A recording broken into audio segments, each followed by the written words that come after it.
नमस्कार, मैं हूं श्वेता सिंह और आप देख रहे हैं आज तक। तारीख मुकर्रर कर दी गई है। 7 फरवरी को दिल्ली में चुनाव होंगे, 10 फरवरी को वोटों की गिनती होगी। बड़ा सवाल यह है कि क्या दिल्ली अपनी दुविधा दूर करेगी? 1 साल तक बगैर सरकार के रहने के बाद इस बार दिल्ली के पास परखने के लिए सिर्फ सपने नहीं है, सिर्फ वादे नहीं है, सिर्फ दावे नहीं है। एक तरफ 49 दिनों की अरविंद केजरीवाल सरकार है, दूसरी तरफ नरेंद्र मोदी ने जिस तरह का केंद्र में शासन दिया है वो है। दिल्ली अब कैसे परखेगी? दिल्ली अब कैसे तय करेगी कि उसका अगला मुख्यमंत्री कौन हो? अब कुछ भी हो जाए भाई साहब, 5 साल तक इस्तीफा नहीं देने वाले। 5 साल तक दिल्ली छोड़ के नहीं जाएंगे किसी भी हालत में। भारतीय जनता पार्टी ये वादा निभाने वाली party.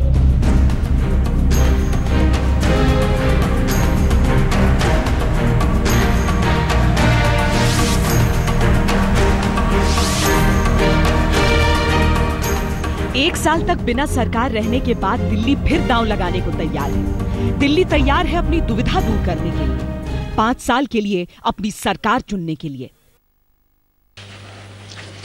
Last date of making nomination is the 21st January, which is Wednesday again.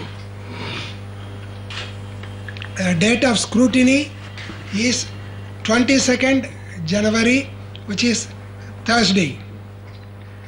Last date for withdrawal is 24th January, which is Saturday.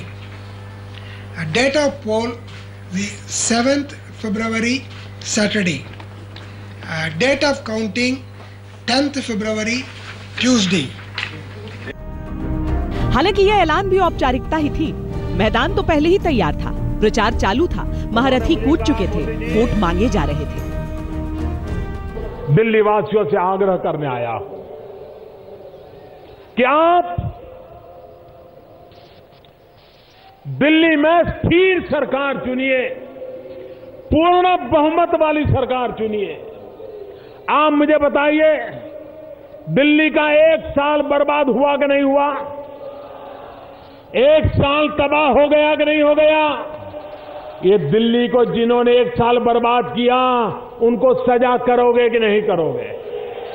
जिन्होंने आपके भविष्य को 1 साल पीछे छोड़ दिया उनको सजा करोगे कि नहीं करोगे? यही लोग हैं जिन्होंने दिल्ली को अस्थिर कर दिया है। जिन्होंने दिल्ली को अस्थिर किया उनको कभी वो पनपने मत देना भाइयों बहनों। तो कल का जो 10 तारीख का ये था कि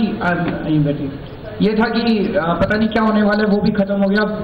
कल तो जो हमारे कट्टर विरोधी लोग भी हैं, कुछ लोग मीडिया में वो भी कह रहे थे यार तुम लोग जीत रहे हो, तुम्हारी सरकार बन रही है। करीब 15 महीने बाद दिल्ली में फिर से चुनाव होने जा रहे हैं। पिछले चुनाव में बीजेपी अपने सहयोगी अकाली दल के साथ 32 सीट लेकर सबसे आगे रही, लेकिन सत्ता की चौखट लांघ नहीं पाई। 15 साल तक लगातार सत्ता में रहने वाली कांग्रेस तो सिर्फ 8 पर ही सिमट गई थी। आम आदमी पार्टी दिल्ली की 70 सीटों वाली विधानसभा में 28 सीट लेकर खलबली बनाने में तो कामयाब रही, लेकिन सत्ता तक पहुंचने के लिए उसे 20 दिनों की भारी मशक्कत करनी पड़ी। पूरा माहौल बना है दिल्ली में और अब पूर्ण बहुमत से आम आदमी पार्टी की सरकार बनने वाली है। कहीं कोई गुंजाइश नहीं है। इस बार तो लोग कह रहे हैं, पिछली बार तो जी हमें लग रहा था कि आपकी नई पार्टी है, 4 से सीटें मिल जाएंगी। इस बार तो हम आपकी सरकार लेके आएंगे और हमने 49 दिन में देख लिया सरकार चलानी आपको आती है। चुनाव का शंखनाद हो गया है। जब लोकसभा का चुनाव हुआ तो आम आदमी पार्टी को 0 सीट मिली और भारतीय जनता पार्टी को 7 सीट मिली। कोई भी ओपिनियन पोल इतना बड़ा सैंपल नहीं होता जितना चुनाव सैंपल होता है। तो लोकसभा के चुनाव में साफ दिख गया कि आम आदमी पार्टी के बारे में जो भ्रम था वो दूर हो गया है और कांग्रेस तो कहीं है नहीं। इसलिए दिल्ली में हम लोग 50 से ज्यादा सीट जीतेंगे। अब इसे कोई संकेत कहे, संयोग कहे या फिर समीकरण, जिस शाम दिल्ली में विधानसभा चुनाव का ऐलान हो रहा था, बीजेपी दिल्ली कैंट बोर्ड चुनाव में अपनी कामयाबी की खुशियां मना रही थी। इन चुनाव में बीजेपी का दबदबा रहा और उसने 8 में से 5 सीटें जीती, जबकि 2 सीटें जीतकर कांग्रेस दूसरे नंबर पर रही। बहरहाल जनवरी की सर्दियों पर हावी होने के लिए चुनाव की सरगर्मियां अब पूरी तरह तैयार हैं। नरेंद्र मोदी के नाम और अमित शाह की रणनीति के साथ अब तक बीजेपी का चुनावी सफर आसान रहा है, लेकिन दिल्ली की तस्वीर कुछ अलग है। दिल्ली की चुनौतियां कुछ अलग। बीजेपी को इस बात का पूरा एहसास है।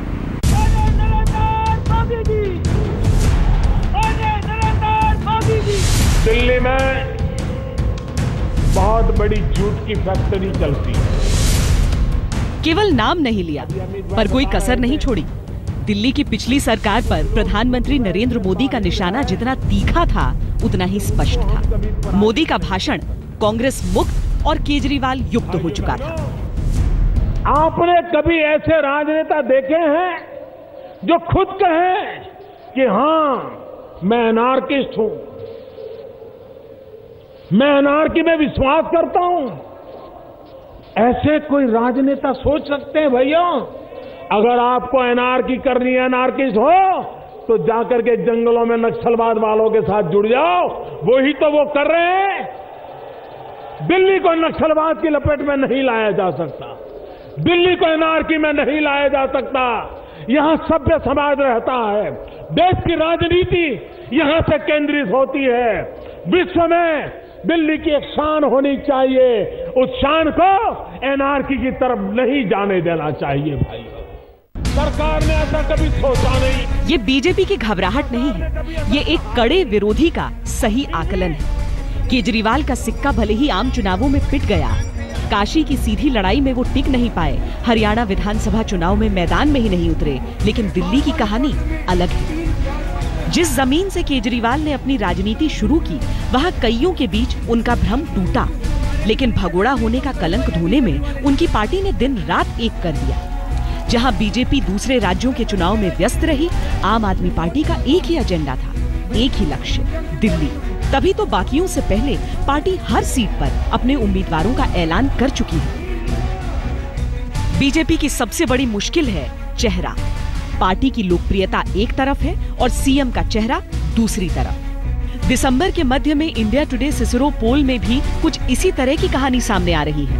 दिल्ली में बीजेपी को 34 से 40 सीटें मिलती दिख रही थीं और आम आदमी पार्टी 25 से 31 के बीच। पर सीएम के तौर पर केजरीवाल 35% लोगों की पसंद थे, जबकि पिछले चुनाव में बीजेपी के सीएम उम्मीदवार और मौजूदा सांसद हर्षवर्धन महज 19% के। माना कि हरियाणा, महाराष्ट्र और झारखंड में भी पार्टी ने सीएम उम्मीदवार का ऐलान नहीं किया था, लेकिन उन राज्यों में कोई केजरीवाल भी तो नहीं था। बीजेपी आज एक के बाद एक चुनाव लड़ती जा रही है, जीतती जा रही है। लोकसभा के चुनाव जीते, हरियाणा के चुनाव जीते, महाराष्ट्र के चुनाव जीते, झारखंड के चुनाव। दिल्ली में आके इनकी सांस अटक गई है। बहरहाल आम आदमी पार्टी को भी अपनी ताकत का आभास है। वो इस बात को मोदी का डर बताते हैं कि उन्होंने कटाक्ष करते हुए भी केजरीवाल का नाम नहीं लिया। लेकिन याद करें तो लोकसभा चुनाव प्रचार में भी नरेंद्र मोदी ने केजरीवाल का नाम नहीं लिया था, सिर्फ AK-49 का जिक्र किया था। एक दूसरे हैं, वो तीसरे हैं AK-49, वो है AK-49। तब दिल्ली की जनता ने 7 की 7 लोकसभा सीटें उनकी झोली में डाल दी थीं, लेकिन राजधानी की फितरत यहाँ के मौसम की तरह है, बदलती रहती है। अरविंद केजरीवाल उन चुनिंदा राजनेताओं में शामिल हैं जो बहुत आसानी से, बहुत सहजता से अपनी गलती स्वीकार कर लेते हैं। पर क्या उतनी ही सहजता से दिल्ली की जनता उन्हें माफ कर सकेगी? चाहे सरकारी आवास का मसला रहा हो या फिर बेल के मामले पर उनका यू टर्न, दिल्ली की जनता क्या ये बातें भुलाएगी? केजरीवाल कहते हैं कि हाँ, क्योंकि 49 दिनों में उन्होंने एक से बढ़कर एक काम किया है, सबसे ऊपर बिजली का मुद्दा। और इसी आधार पर वो कह रहे हैं इस बार 5 साल केजरीवाल। मैं अरविंद केजरीवाल ईश्वर की शपथ लेता हूं, ईश्वर की शपथ लेता हूं, भारत माता की इनकलाब। साल भर पहले की ही तो बात है जब रामलीला मैदान इतिहास रचते देख रहा था। सड़क का संघर्ष सत्ता की गलियारे तक पहुंच चुका था और एक ऐसे शख्स के सिर दिल्ली का ताज सज रहा था जिसके बारे में किए गए तमाम अनुमान उस दिन मुंह छिपाने के लिए दिल्ली की गलियों में भटक रहे थे। पिछली बार चुनाव में इन्होंने अपने को हल्के में ले लिया था। इन्होंने कहा 2 सीट आएंगी, 3 सीट आएंगी। सारे मीडिया वाले भी हमारा मजाक उड़ाते थे, कहते थे 2 सीट आएंगी, इनकी 3 सीट आएंगी। किसी को उम्मीद नहीं थी 28 सीट आएंगी, किसी को उम्मीद नहीं थी सरकार बन जाएगी।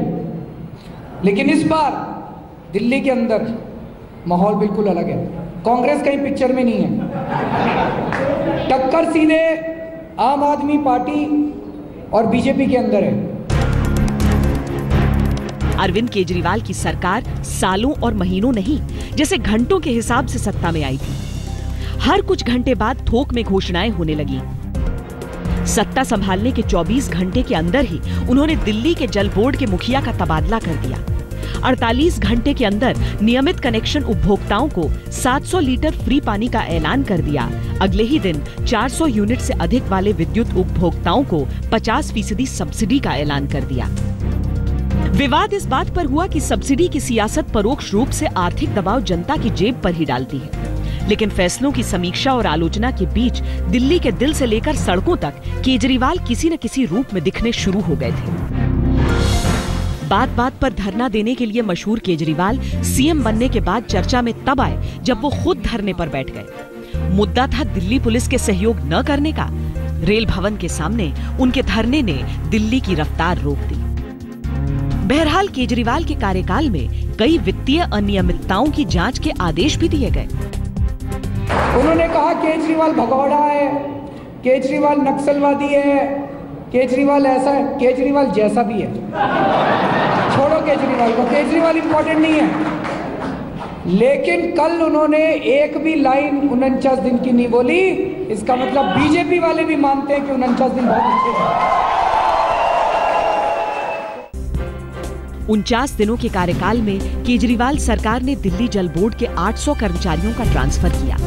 एंटी करप्शन, नर्सरी एडमिशन और बिजली कटौती को लेकर हेल्पलाइन शुरू की। साथ ही बिजली बिल के खिलाफ आंदोलन में भाग लेने वालों के लिए बिजली की दरों में माफी का ऐलान कर दिया। हालांकि राष्ट्रीय राजनीति में बवाल तब आया जब केजरीवाल ने देश में उत्पादित प्राकृतिक गैस की कीमत बढ़ाने के लिए मुकेश अंबानी, वीरप्पा मोइली और मिलिंद देओड़ा के खिलाफ एफआईआर दर्ज करने के आदेश दे दिए। केजरीवाल ने कुछ ऐसे आरोप भी मढ़े जिसकी वजह से उन पर अवमानना का मामला चला। राष्ट्रीय राजनीति में उनकी दिलचस्पी जाहिर होने लगी। जन लोकपाल विधेयक के नामंजूर होने को वजह बता केजरीवाल ने मुख्यमंत्री पद से इस्तीफा दे दिया। दिल्ली छोड़ काशी से नरेंद्र मोदी के खिलाफ चुनाव लड़ने निकल पड़े, लेकिन दिल्ली लौटे तो दिल में उतरने के लिए खूब मेहनत की है।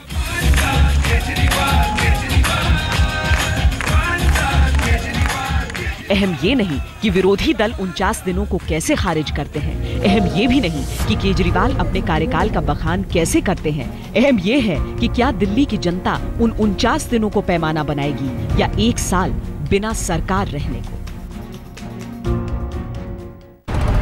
2 नावों की सवारी से सरकार नहीं मिलती। पिछले 1 साल में दिल्ली को यह आभास हो चुका है, लेकिन क्या इस बार चुनाव में ये बात साफ होगी? क्या दिल्ली चुनेगी पूर्ण बहुमत की एक सरकार? हमारी इस पेशकश में इतना ही। देश और दुनिया की बाकी खबरों के लिए आप देखते रहिए आज तक।